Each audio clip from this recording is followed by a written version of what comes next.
The significance of the Stretch and Bobbito show is they were essentially one of the first duos in our hip-hop culture to break past the concept of cultural segregation through radio. They were breaking records that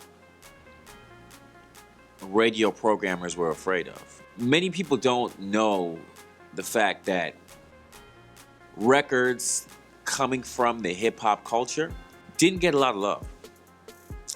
And to many people today, they think that it's just something natural to hear a station called Where Hip Hop Lives or the birthplace of hip, whatever. Attaching hip hop to a radio station is commonplace to many people right now, but they don't understand how counterculture that was before. Even with black programmers, they didn't even want to put hip hop on the radio, okay? So it's crazy because a lot of black people thought it was just trash. It's like, yo, why? We got great R&B here, and our advertisers want to pay us for playing this type of music that we believe people want to hear. But what was actually happening is that hip-hop was a new thing for across the board, for white kids, Mexican kids, Puerto Rican kids, black kids. That was what people actually really wanted to hear. And Stretch and Bobbito is a duo that really purveyed that to the masses. They broke mad records. And it was crazy because in this whole concept of narrowcasting, not broadcasting, narrowcasting,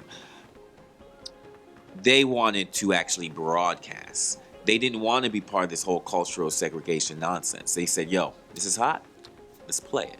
When they were having all this success in doing that, other radio programmers were going like, whoa, I guess kids actually want to hear this stuff. I guess people actually want to hear this stuff. So they were definitely luminaries in the game of just changing the culture, having the culture really grow up to be something that is respected, because this culture never really had respect, and still to some point doesn't have a lot of respect today, even though hip-hop is basically the biggest genre in the world.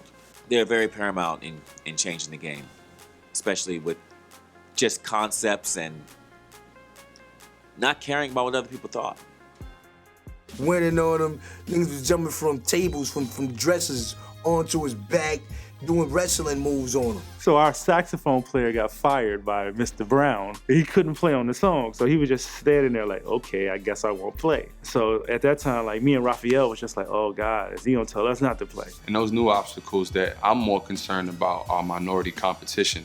Less about being oppressed by the majority and more about minorities having conflict within themselves. We've been just recording and filming our journey, because I was always just a filmaholic. I was always just film, which now I'm glad I've been doing it because we have hundreds of tapes.